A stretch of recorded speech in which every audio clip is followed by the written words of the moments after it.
Nakushukuru sana Mheshimiwa Mwenyekiti kwa kuweza kunipatia nami fursa ya kuweza kuchangia mpango wa maendeleo wa miaka 25, miaka 5, mwaka mmoja na ule mpango wa kati. Mheshimiwa Mwenyekiti, kabla sijaendelea, kwanza kabisa nipende kwa masikitiko kutoa pole kufuatia kifo cha diwani wetu wa kata ya Kitale, ndugu Philipo Gikalo, ambao anatoka kwenye baraza la madiwani akielekea kwenye kata yake ya Kitale, lakini akapata ajali kwenye ile barabara ambayo naizungumzia ya Kipreft Mogabili, ambayo kwa kweli inapoteza nguvu kazi ya taifa, inalemaza wananchi. Kali ipe kipaumbele jambo la dharura, itupelekee fedha bilioni 8 tu kuweza kuokoa maisha ya wananchi wa Tarime. Lakini pia ile barabara, Mheshimiwa Mwenyekiti, ndio uchumi. Watu watoka Nairobi, watalii kwenda Mgumu wanapita pale, wanaenda Nyamongo wanapita pale. Sisi wenyewe Tarime mji pale ndio makao makuu ya wilaya, ndio barabara ni finyu na imeharibika. Chonde naomba muweze kutoa kipaumbele kwenye ile barabara ya Kipreft Mogabili kuweza kuokoa maisha ya Wanatarime na Watanzania. Mheshimiwa Mwenyekiti, niendelee sasa kuweza kuchangia mpango.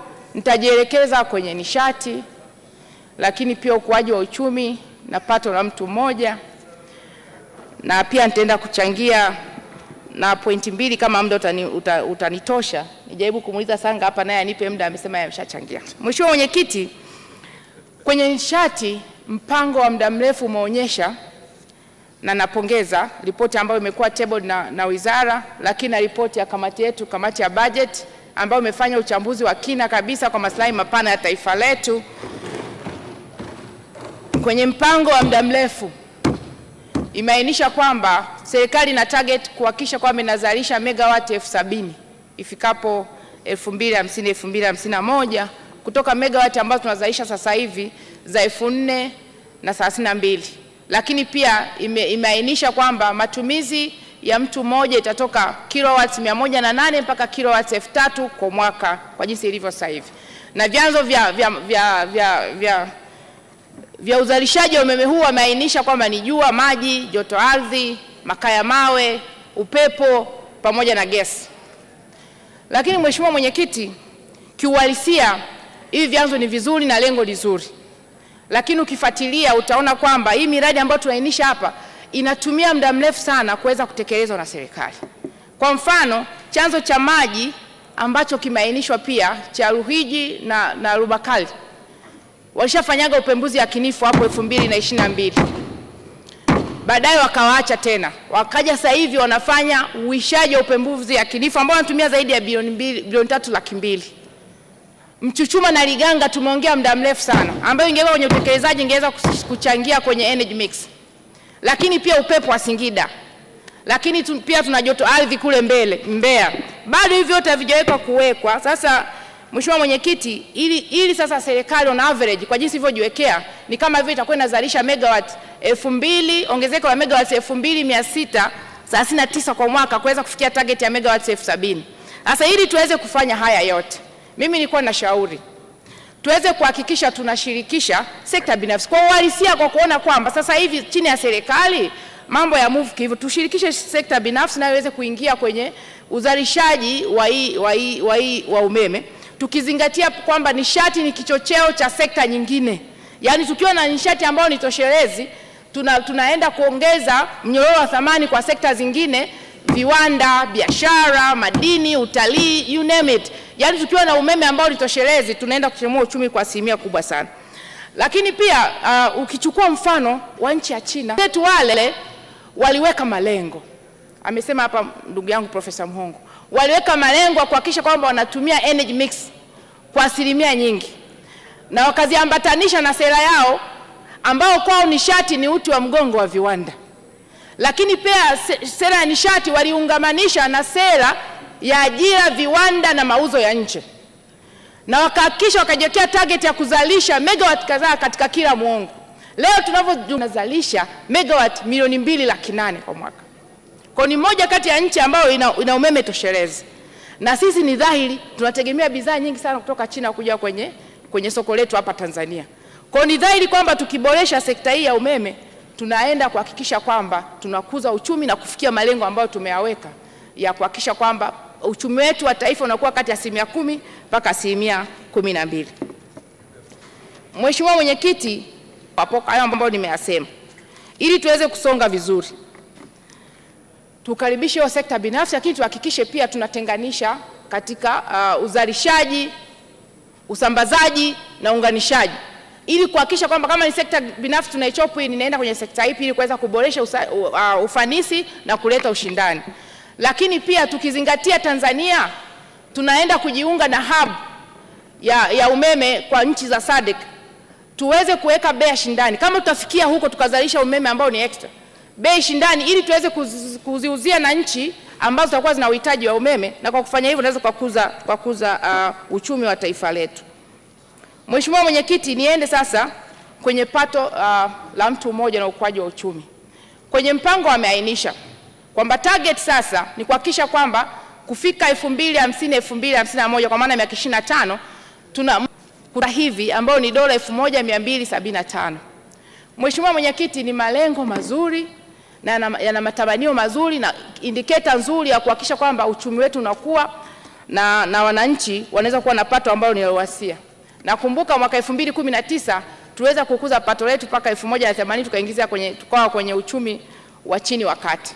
Lakini Mheshimiwa Mwenyekiti, turejee huu mpango ambao tunamalizia miaka 25, tuweka target ya kukua kwa pato la mtu mmoja on average kama dola 3000, kwa maana aliweka lengo kutoka 1416 mpaka 4515.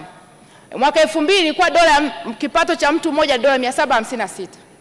Lakini kwa miaka yote 25 tumeweza kufika tu dola 1275, kwa maana ongezeko la 516 tu kwa miaka yote 25.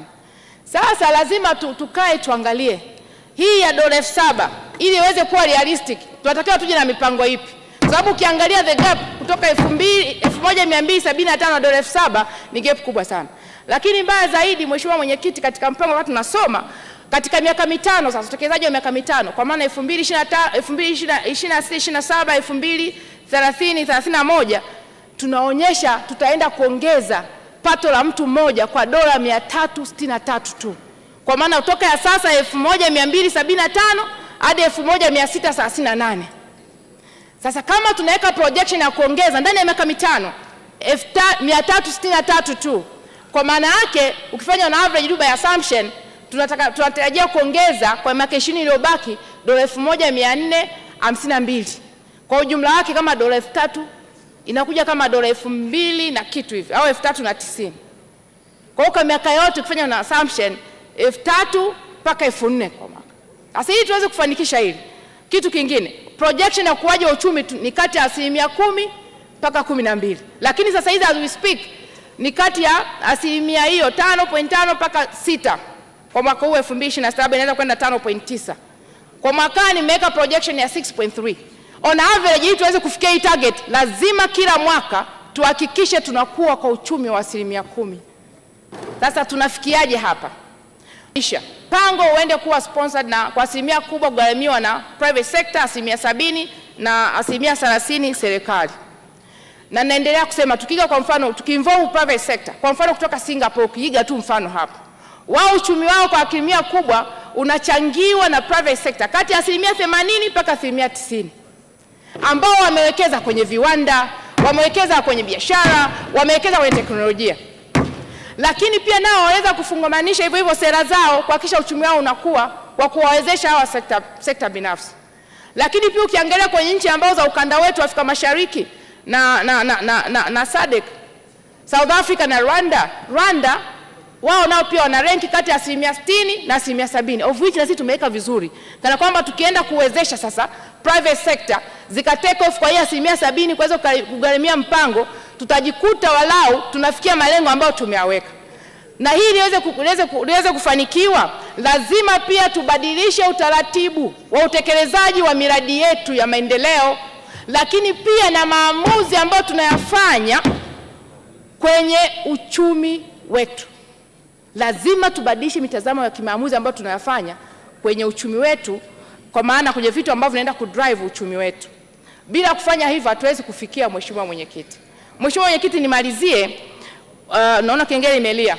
Lazima pia kuwepo na assessment the regional potential assessment, yani kila mkoa tu assess kwamba mkoa A, kwa mfano mkoa wa Mara, una fursa gani ambazo tukiziwekeza zitaenda kuchagiza zaidi kwenye uchumi. Kule Mara tuna madini, kilimo, tuna ardhi ambayo na rutuba nzuri, kilimo kita take off vizuri, tutafuga, tutavua, lakini pia na utalii partly. Ukienda Arusha, the more kwenye utalii. Ukienda Dar es Salaam, biashara, labda na usafirishaji and the like of. Tukikategorize hizo zote, tukajua the potential za kila mkoa na tukaenda kuwekeza kulingana na potentiality, hakika tutaweza kusaidia kuhakikisha kwamba tunafika mbali zaidi. Lakini pia Mheshimiwa Mwenyekiti, kingine ambacho napenda kumalizia, sekta ya utalii ni sekta ambayo tungewekeza kwa kiwango kikubwa zaidi. Kwanza kabisa tukiteki on board kwamba Mwenyezi Mungu ametubariki, tuna vyanzo vya asili vingi vya kitalii, lakini ukweli wa Mungu hatujavi exhaust. Ukiacha juhudi ambazo Mheshimiwa Rais anafanya za matangazo and the like, zile ambazo ni natural to attraction hatujazi exhaust. Lakini pia ukitembelea mataifa mbalimbali, utakuta hata wale ambao hawana natural attractions, lakini wametengeneza artificial attractions nyingi ambazo zina generate income kwa taifa husika. Yani tuna vivutio vya kiasili. Leo nitakuja mimi nitatembelea, nitaona fisi, nitaona simba, nitaona nini kule Serengeti, nitaenda kwa baba taifa na kwa kusema hapa kwa baba taifa nako mkuboreshe. Tukienda South Africa tunaenda kwa Mandela kule, anachukua hela nyingi sana. Kwa baba taifa ni baba ambaye anafahamika duniani. Pale pia ni kivutio cha kitalii cha kutosha. Kwa hiyo tukifanya hivyo, vile vya natural, weka hivi vingine, weke vya michezo, weka utalii wa matibabu, weka na artificial. To create, kwa mfano hapa Dodoma ni makao makuu, si mnaweza mkaweka vya artificial attractions hapa, watu wakifika wanakuja wanatembelea na wanaingiza fedha.